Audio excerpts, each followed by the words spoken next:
네, 이번엔 충남도의 새해 정책들을 점검해 보겠습니다.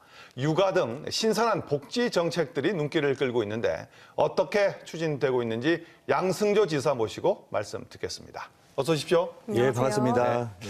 우선 이 도정 목표가 저출산, 고령화 등의 이 위기 극복인데 어떤 그렇습니다. 계획들을 갖고 계십니까? 일단 충남 도정의 목표가요. 우리 충남도만의 문제는 아니지만 또 대한민국 전체의 문제지만 사회양극화 문제를 해소하고 고령화 문제에 잘 대처하고 이 저출산을 극복하는 게 충남 도정의 기본 목표입니다. 네. 이들을 구체적으로 실현하기 위해서 사회양극화를 해서 충남도민이 더불어 잘 사는 충남, 고령화 문제를 잘 대처해서 어르신 행복한 충남, 저출산을 극복해서 아이 키우기 좋은 충남을 만들고 이를 뒷받침하기 위해서 17개 시도에 가장 기업화된 충남을 만드는 것이 도정의 기본 목표입니다.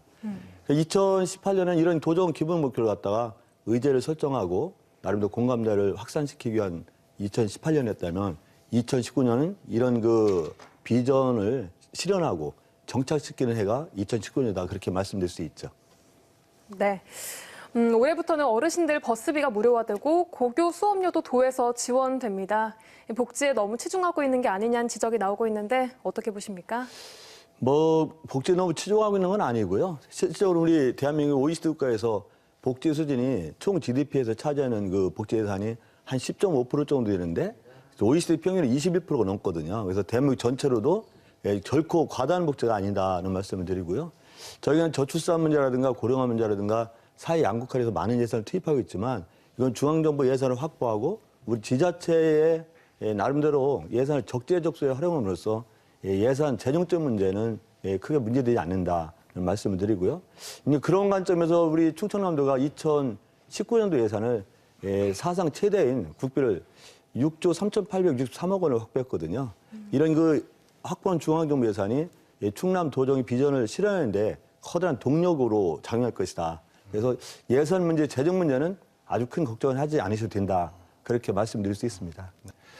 이 미세먼지를 줄이기 위해서 이 화력발전소를 폐쇄하겠다 이렇게 수차례 밝히셨습니다. 그런데 당장은 이게 쉽지 않아 보입니다. 어떤 계획입니까? 네, 먼저 말씀하신 대로 그 충청남도는 안타깝게도 대한민국의 대기 오염 물질 배출량이 전국에도 두 번째입니다. 그렇죠. 충청남도 왜 그 원인이 같은 거는 대한민국 61개 화력발전소 중에 무려 30개 화력발전소가 충남에서 가동 중인데요.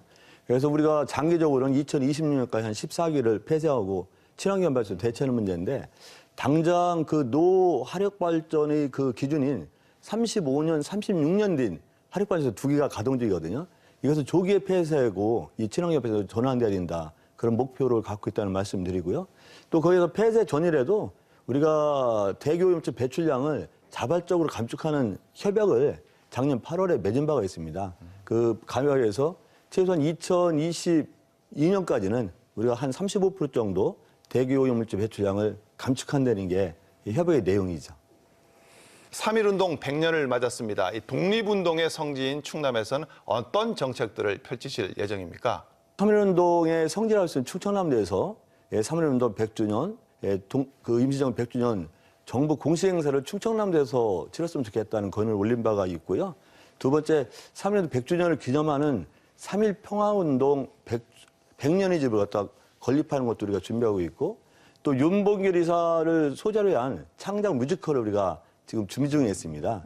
그런 거라든가 하여튼 그 여러 과제 한 580억 원 정도의 내년 금년도 3.1 100주년 행사를 위해서 마련되고 금년에 실시할 계획입니다. 네, 오늘 말씀 여기까지 듣겠습니다. 양승조 충남지사였습니다.